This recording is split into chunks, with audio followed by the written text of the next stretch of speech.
온 나라가 뒤집히는 것을 한번 목격했습니다. 한국교회 기생에서 교회와 가정을 파탄내고 또 국가마저 큰 혼란에 빠뜨린 그들이 코로나 바이러스로 인해 그 거짓됨이 천하에 드러나는 일들을 보았습니다. 그들의 모습을 보면서 참 궁금했습니다. 도대체 어떤 집단들이기에 그토록 많은 사람들이 빠져드는 것일까? 그래서 관련된 책들을 읽어서 공부해 보았습니다. 공부를 해 나가면서 참 김이 새는 느낌이 들었습니다. 종교가 갖는 신비함을 감안한다 하더라도 너무나 말이 안 되는 교리들로 가득 찼기 때문입니다. 고작 이 정도의 교리 체계를 가진 이단 사이비들에게 그동안 교회와 성도가 이 성경의 마지막 책인 요한계시록을 빼앗겼었다니 생각할수록 기가 찰 노릇이었습니다. 어째서 한국교회는 요한계시록에 대해서 잘 배우지 못했을까? 고작 해봐야 함부로 풀면 안 된다느니 또 신천지와 같은 이단 사이비를 만나면 상대를 하지 말고 도망을 치라느니 이런 소극적인 대처밖에 가지지 못했던 것일까? 정말 이단 사이비들의 주장대로 한국교회에는 과연 요한계시록을 해석해낼 만한 능력을 갖추지 못하는 것은 아닐까 하는 참담한 이유로 말할 수 없었습니다. 여기에는 변명의 여지가 조금은 있습니다. 기독교 역사 초기에서 요한계시록이 성경의 66권 정경으로 인정받는 과정에서 요한계시록은 순탄치 않은 과정을 겪어야만 했습니다. 요한계시록은 우리가 읽어가면 알게 되겠지만 환상과 이미지와 또 비유들로 가득합니다. 바울의 서신의 경우에는 읽는 즉시 내용은 거의 파악이 됩니다. 그런데 이 요한계시록에는 쉽사리 파악하기 힘든 그 신비적인 요소들, 또 상징, 이미지가 가득하다 보니 기독교 역사 초기에도 이 신비주의를 추구하는 소수 분파주의자들이나 또 이단 집단들이 적극적으로 이 요한계시록을 사용했었습니다. 그들은 환상과 또 황홀경을 굉장히 중시하고 그 황홀경 속에서 예언을 하는 그런 어떤 모임의 형태를 굉장히 중시했습니다. 그 과정에서 극단적인 신비주의와 종말론을 결합시켰던 것이죠. 이런 이유로 인해서 초기 역사에서 기독교 주류는 이 요한계시록에 대하여 막연한 정서적인 거부를 가지고 이어져 왔습니다. 이런 정서적인 거부는 그 종교개혁 시대에도 기독교 주류에 의해 거부되는 경향이 짙었습니다. 마틴 루터의 경우에는 이제 요한계시록 서문에서 주석을 쓰면서 서문에서 이렇게 말합니다. 사도들은 환상을 다루지 않는다. 사도들은 베드로나 바울이 그리고 복음서에서 그리스도께서 하신 것처럼 분명하고 명백한 말로 예언을 다룬다. 루터의 이 진술에 의하면 요한계시록은 환상, 이미지, 상징, 비유로 가득 차 있어서 이 애매모호한 표현들 때문에 절대로 베드로나 바울의 저술 같은 예언의 말씀의 위치에 올려놓을 수 없다. 이런 말이 됩니다. 심지어부터는 요한계시록을 사도적이지도 않고 또 성경으로 감동된 하나님의 말씀도 아니지 않을까 이렇게까지 생각했었다고 합니다. 그러다 보니 깔뱅이의 경우에도 그 영향을 받아서인지 그 성경의 주석들을 쓰다가 요한계시록 주석은 쓰지 않았습니다. 아마 여러 이유가 있겠지만 당시의 분위기와도 무관하지 않았을 것이라고 추측을 할 수가 있겠죠. 이런 영향을 받은 한국교회도 그래서 정서적인 거부감을 아마 가지게 되었던 것 같고 제대로 연구하지 못했던 것 같습니다. 이단 사이비에 의해 요한계시록이 전행되는 그 모습을 보면서도 적절하게 대처를 못한 까닭이 여기에 있었던 것이죠. 오히려 잘못 해석하면 안 된다라는 이 막연한 두려움에 빠져서 매우 소극적인 해석에만 머무르다 보니까 요한계시록에 대한 한국교회의 이해는 정말 초보 단계에 머물러 있다라는 그런 평가를 받을 수가 있는 것이죠. 사랑하는 여러분, 그러나 이 요한계시록은 결코 풀 수 없거나 또 풀어서는 안 되는 근서가 절대로 아닙니다. 혹자만 말하듯 계룡산에 올라가서 신적인 체험만을 한 사람만이 이 요한계시록을 풀 수 있는 것도 절대로 아닙니다. 요한계시록 1장 3절에 보면 이 예언의 말씀을 읽는 사람과 듣는 사람들과 그 안에 기록되어 있는 것을 지키는 사람들은 복이 있습니다. 그때가 가까이 왔기 때문입니다. 그렇게 시작합니다. 자세히 보시면 세 부류가 나오는데 읽는 사람, 듣는 사람, 지키는 사람. 근데 읽는 사람은 단수이고 듣고 지키는 사람들은 복수로 나옵니다. 그러니까 똑같이 단수이거나 복수가 아니고 읽는 사람은 단수, 듣고 지키는 사람은 복수. 그러니까 당시 초대교회 예배 형태를 말해줍니다. 당시 예배에는 한 사람이 말씀을 이렇게 낭송을 하고 청중은 그 낭송된 말씀을 듣고 그리고 그 말씀을 다 지켜야 된다는 그런 것인데요. 다시 말하면 이 요한계시록은 비서가 아니고 금서가 아니고 이 예배 때 사용되어진 책이었다는 겁니다. 예배 때 읽고 그것을 같이 들으면서 실천하기를 결단하는 예배를 위한 책이었다는 것이죠. 그래서 요한계시록은 하나님께 예배드리는 누구나 이해하고 적용할 수 있는 그런 말씀이었습니다. 물론 지금의 우리로서는 약간의 공부가 필요하긴 합니다. 요한계시록에는 언뜻 이해가 불가한 상징과 비유 그리고 환상과 신비로 가득 차 있어서입니다. 하지만 그것은 오늘 우리의 눈으로 보기에 그렇다는 것이지 당시 어떤 유대적 전통에 익숙했다.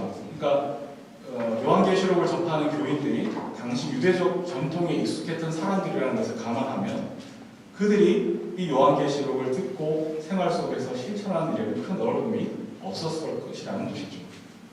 그러니까 요한계시록에 나오는 이 상징과 이미지, 환상과 신비는 요한계시록만의 어떤 독자적이고 갑자기 툭 튀어나온 창작물이 아니고 요한계시록에 나오는 이 상징과 이미지, 환상과 신비는 이미 구약과 그리고 유대 묵시문학에 근거하거나 거기에서 차용되어 온 표현들이 많이 있기 때문이었습니다.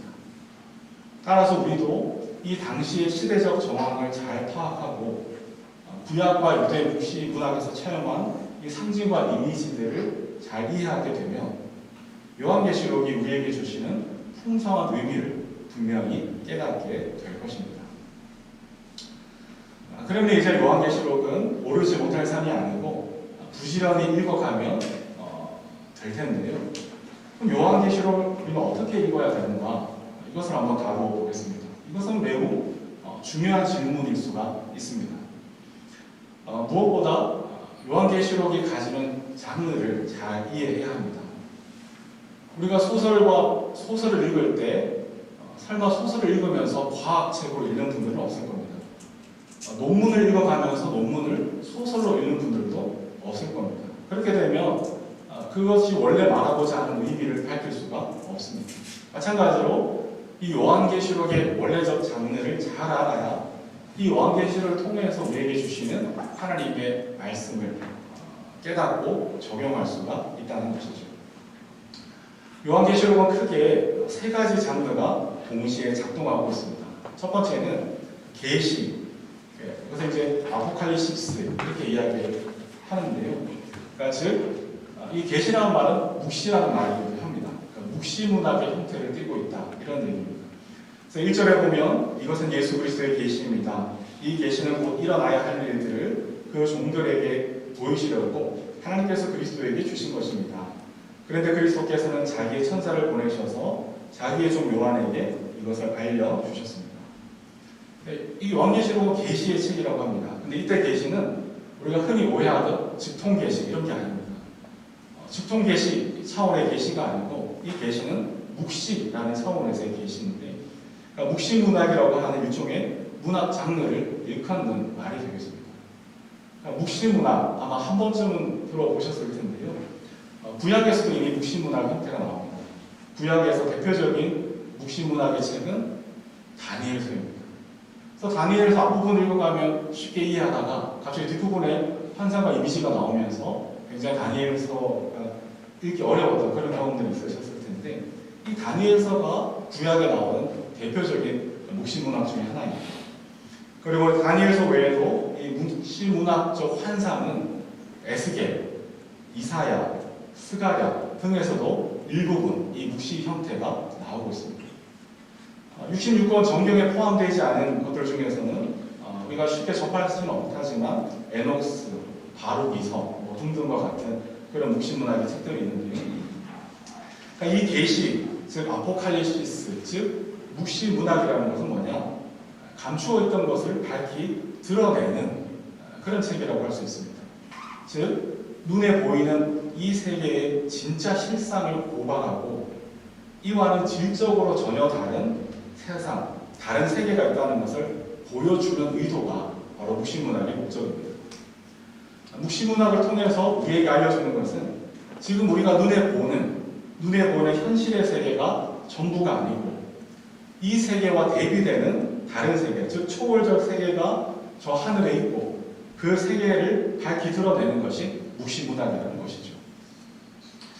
요한계시록은 이러한 묵시문학의 영향을 받거나 또는 그것을 적극적으로 차용하거나 새롭게 해석하기도 하면서 기독교 묵시문학이라는 새로운 형태를 만들어냈습니다. 즉 요한계시록은 이제 유대 묵시문학이 아닌 기독교 묵시문학으로서 예수 그리스도가 약속하신 종말에 완성될 하늘나라를 보여주는 책이라는 것이죠. 그래서 요한계시록을 읽어갈 때 우리 예수 그리스도께서 계시하시는 진짜 세계를 깨닫고 불의한 세상에 타협하지 않고 저항하고 인내할 수가 있게 됩니다. 기독교 묵시문학으로서 요한계시록이 이처럼 눈에 보이지 않는 어떤 초월적인 세계를 상상하고 보여주다 보니까 아무래도 환상과 비유, 상징과 이미지를 사용할 수밖에 없었던 겁니다. 요한계시록이 상징과 이미지들로 가득한 이유는 앞서 말씀드렸지만 이처럼 초월적 세계를 보여줘야 했기 때문이라는 것이죠. 그래서 금방 이해하기가 어렵고 또 작정을 하고 몇 번을 읽어도 무슨 말인지 모르겠다라는 환성이 저절로 나올 수밖에 없는데 그것은 자연스러운 일이라는 것이죠.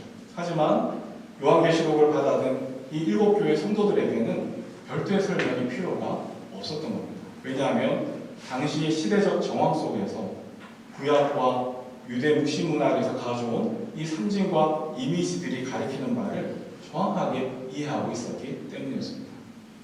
그런데 시간이 지나가고 상황이 달라지면서 그때의 상황을 이제 후대 사람들은 모르게 되니까 이 상징과 이미지들을 이해할 수가 없는 겁니다.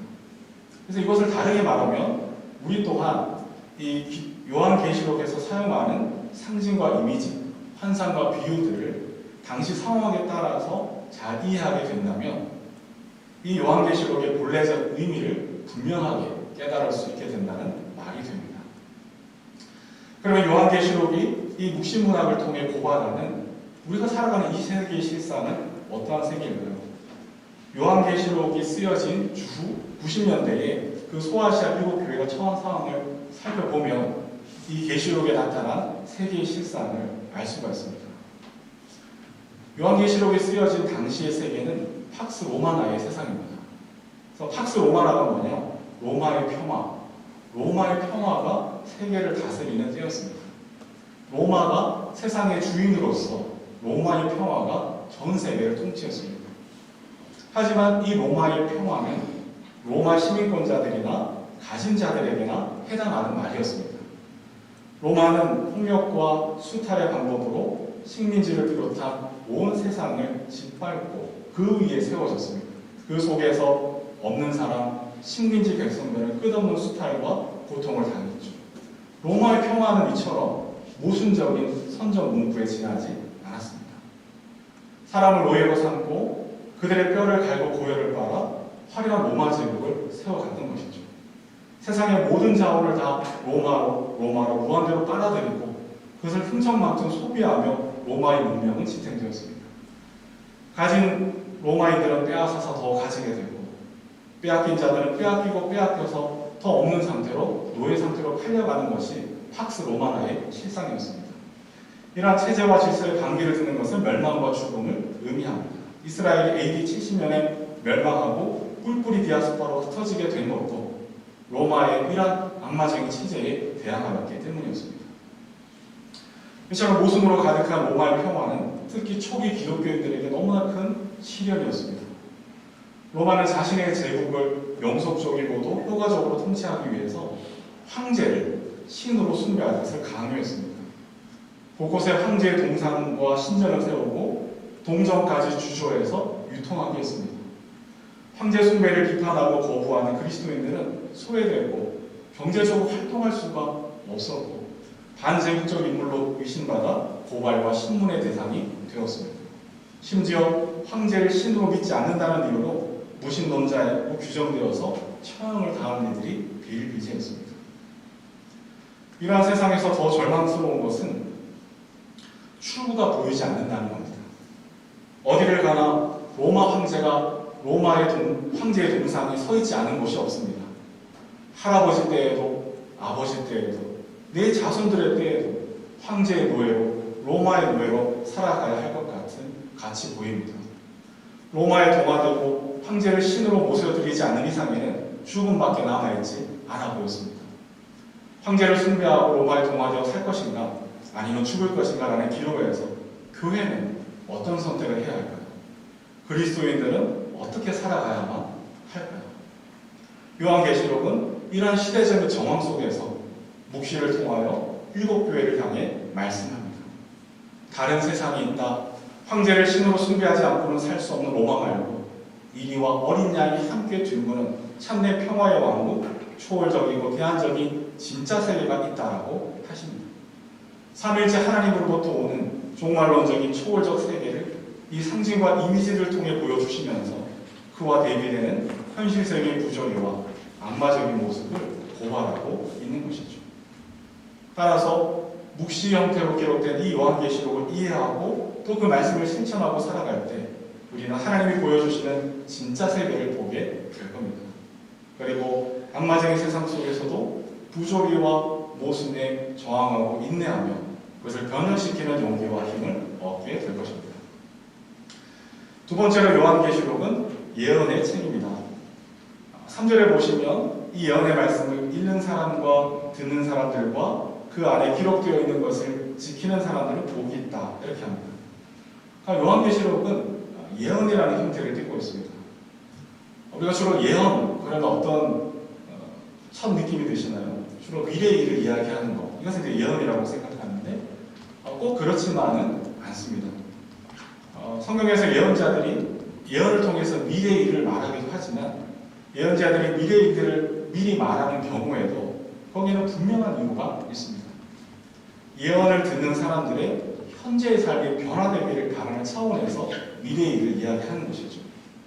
다시 말하면 예언자들이 예언을 통해서 때로는 과거의 사건을 재해석하기도 하고 또 미래의 일들을 이야기하기도 하지만 이 모두는 지금 현재의 자리에서 죄에서 돌이키고 삶이 변화되기를 바라며 예언을 한다는 것이죠.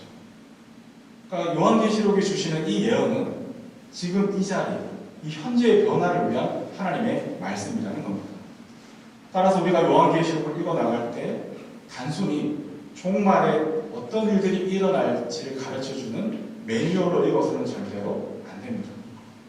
요한계시록을 읽을 때 우리가 오해하는 것이 이런 것이죠.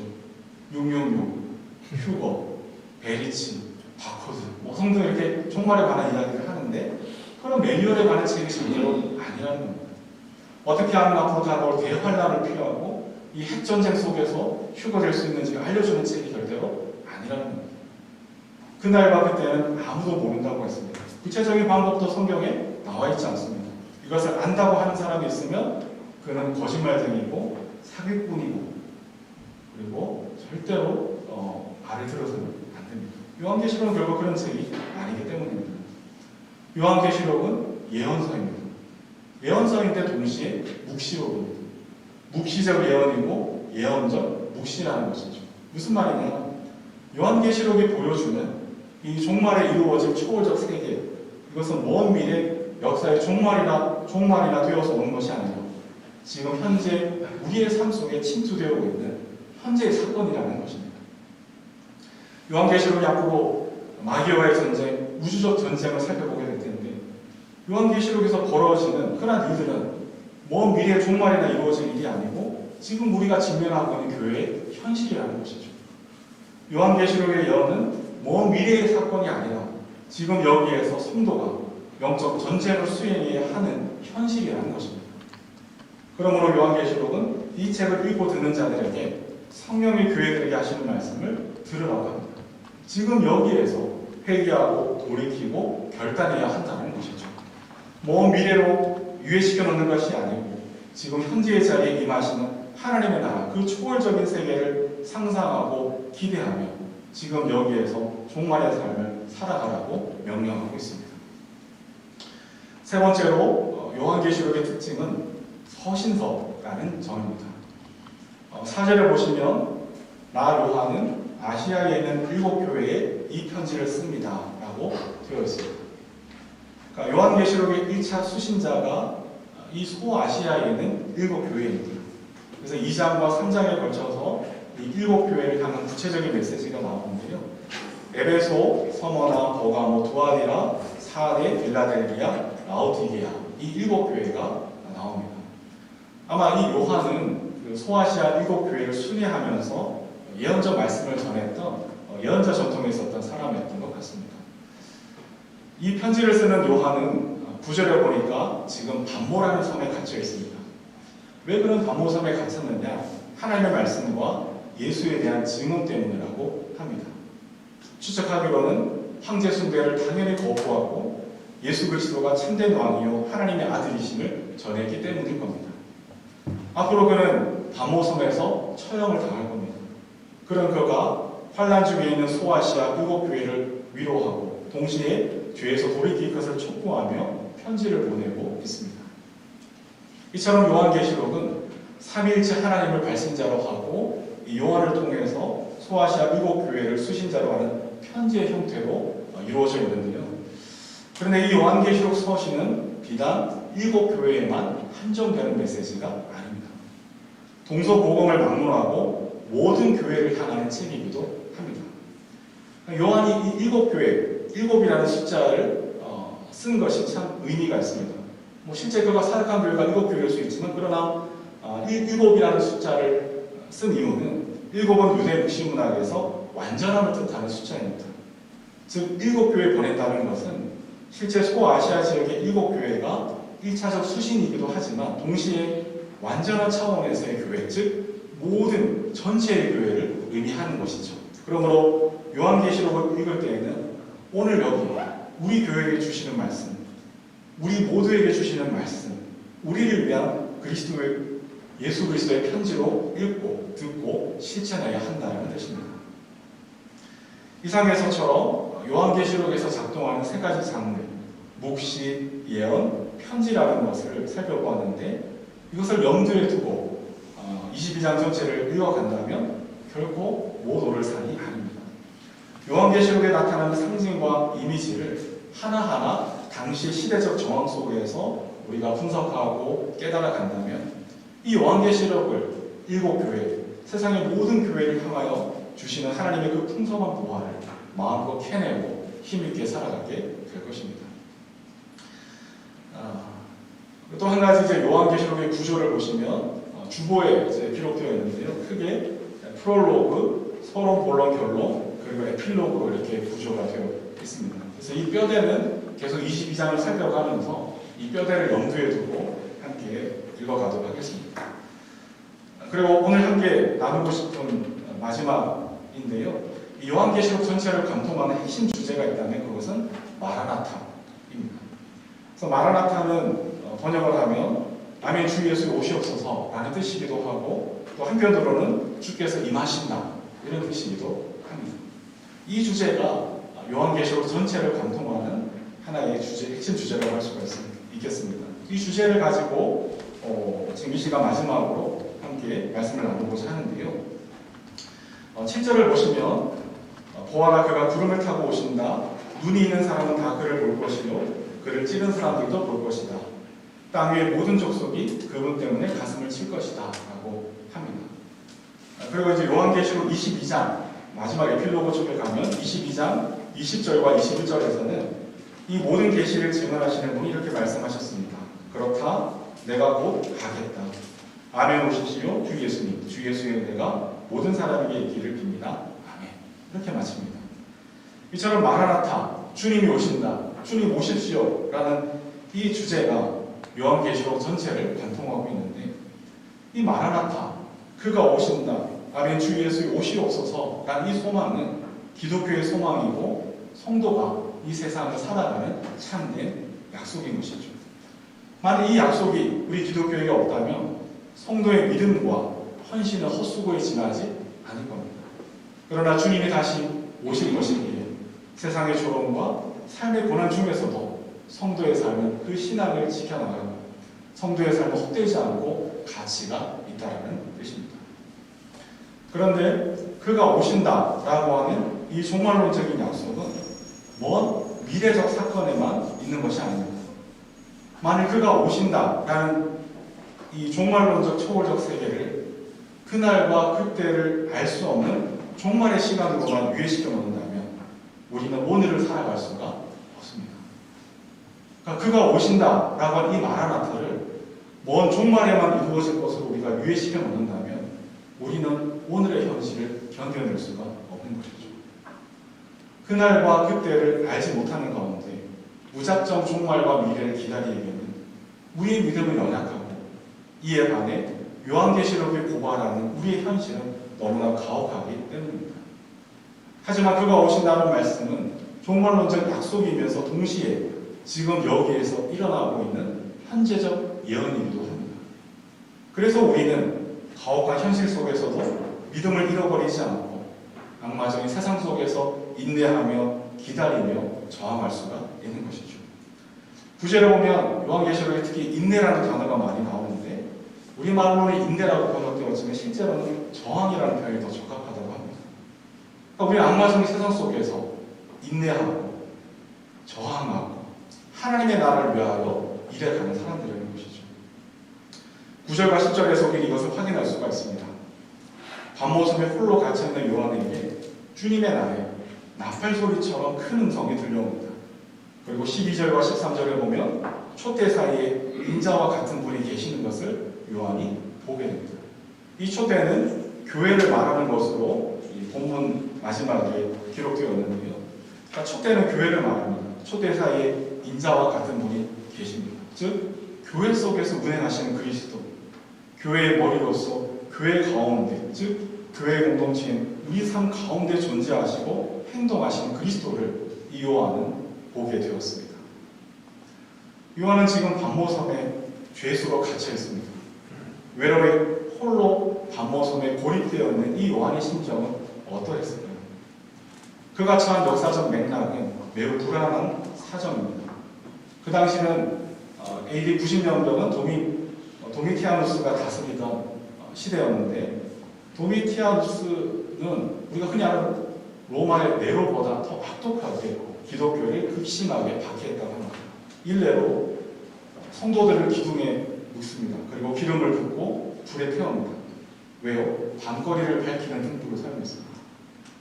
그러니까 이건 하나의 예고, 당시 핍박 상황을 문자로도 확인하는데도 저는 오금이 저울로 오는 것 같았고 만일 나였다면 어떠했을까 싶은 두려움이 들면서 그런 박해 상황이 아닌 이 신앙의 자유 속에 살아간다는 것이 얼마나 감사한지 생각해 보게 됐습니다. 그런데 이 밤모습에 고립되어 갇혀있는 요한의 눈은 그 어디에도 전혀 불안한 기색이 드러나지 않습니다. 자기의 상황을 억울해하거나 서러워하지도 않습니다.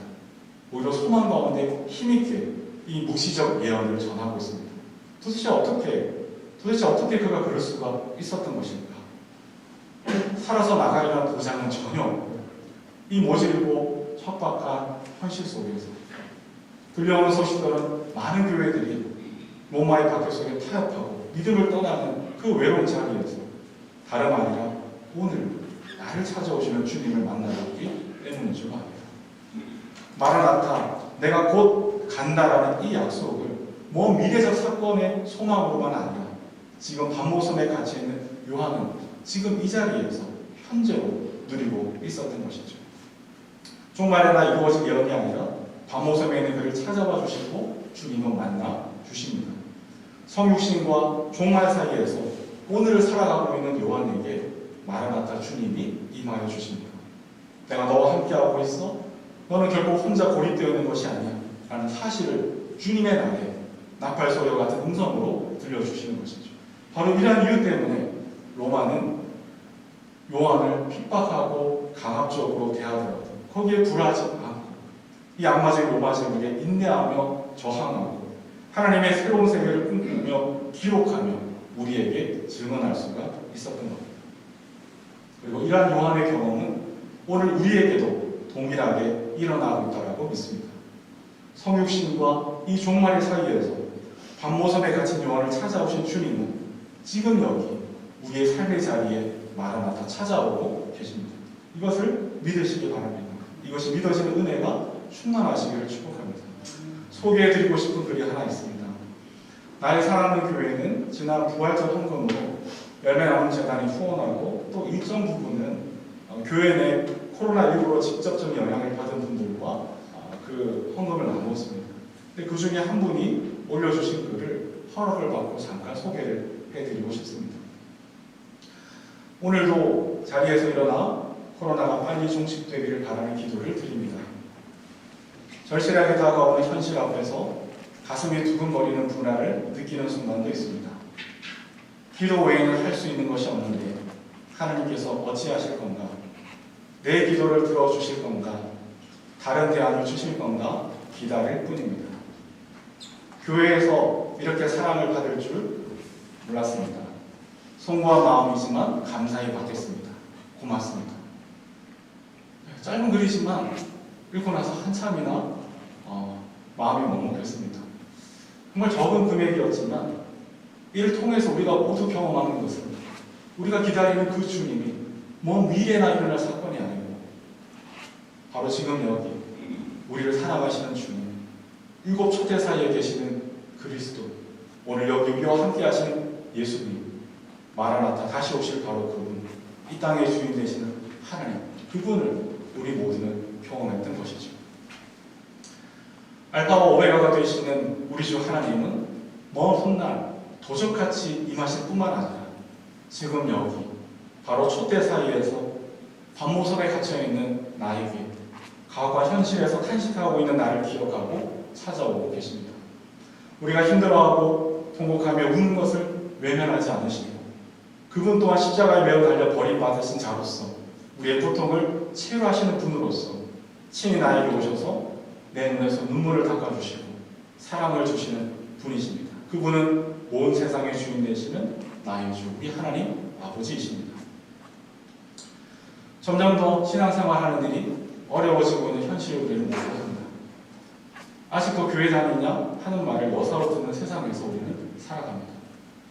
여기에는 우리 스스로가 자초한 부분도 적지 않아서 유구무원일 수밖에 없는 때도 참 많이 있습니다. 거대한 세상 앞에서 한없이 작아지고 작아져서 벽 뒤로 숨기만 하는 초라한 성도의 삶은 마치 밤모섬에 갇혀있는 초라한 요한과 같은 모습인 것 같습니다. 그러나 그렇기 때문에 더더욱 성령의 도우심과 마라나타 주님의 오심이 어느 때보다도 필요한 때를 우리는 살아가고 있는 줄로 압니다. 이를 위해 어느 때보다도 더욱 간절히 기도하고 간구해야 하는 것이죠. 우리의 힘으로는 절대로 성도의 본분을 지키며 살아갈 수 없고 소금과 빛의 역할을 제대로 감당할 수 없어서입니다. 세상에 나쁜 개는 없다. 개는 훌륭하다. 이런 프로그램이 있습니다. 거기 이제 개들이 주로 나와서 하는 프로그램인데 아마 그 반려견을 좋아하시는 분들은 좋아하실 프로그램 같아요. 저희도 이제 자주 보는데 그 강형훈이라는 분이 있습니다. 이분은 이제 전문적으로 개를 조련하시는 분인데요. 어느 날에는 다루기가 무척 힘든 개 하나를 훈련시킵니다. 역대급으로 제가 보기에 최악의 어떤 힘든 개였는데 아마 그때 제대로 조련이 안 됐으면 안락사를 시키지 않을까. 그 정도로 이제 아주 힘든 개였습니다. 근데 강영욱 씨는 포기하지 않고 한참이나 몇 시간이나 힘겨운 후기를 한 다음에 이 개를 어느 정도 제압을 하는 데 성공합니다. 그리고 좀 진정시키고 그 개를 데리고 집안 곳곳을 그 주인과 함께 샅샅이 두루두루 구석구석 그 개와 산책하게 합니다. 이게 도대체 무슨 의미냐라는 질문에 이렇게 말합니다. 이 집 주인은 나야. 그러니까 너 함부로 지지면 안 돼. 그러니까 이 집 주인은 나니까 누가 낯선 사람이 와도 네가 나서서 공격하면 안 돼. 이걸 가르쳐주는 거랍니다. 그리고 동시에 이 집 주인은 나야. 그러니까 너는 걱정 안 해도 돼. 네가 다 책임지지 않아도 돼. 내가 책임질 거야. 내가 너를 보호해줄 거야. 이 메시지라고 합니다. 그 장면을 보는데 그렇게 마음이 감동이 되더라고요. 그러니까 이를 통해서 걔는 이제 긴장하지 않는 거죠. 아, 내가 다 책임지지 않아도 되는구나. 이 집은 우리의 주인 집이구나. 그 주인과 동행하면서 친구와 동료로 행복하게 살아가면 되는구나. 이 메시지를 전해준다는 겁니다. 여러분, 이 땅의 진짜 주인은 누구이십니까? 눈에 보이는 이 세계의 참된 주인은 누구이실까? 우리는 언뜻 로마이지 않을까? 강대국이 이 세계를 이끌어가고 있는 것은 아닐까? 돈이 모든 것이 이끌어가는 세상 속에서 과연 이 땅의 주인은 누구이신가? 요한계시록 읽어가는 동안 이 땅의 진짜 주인이 누구인지 우리는 확실하게 깨달아가게 될 겁니다.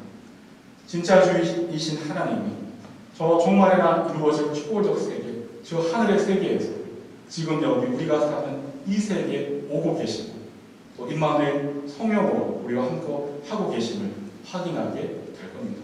그렇기 때문에 성육신과 종말 사이에서 살아가는 우리는 때로는 밤모섬에 갇힌 여왕과 같이 초라하고 부족하고 서러워도 세상의 힘이 아무리 강력해 보여도 결국 초라해질 수가 없는 것이고 포기할 수가 없는 것이고 인내하고 저항하며 하나님의 나라를 위하여 일할 수가 있는 것이죠.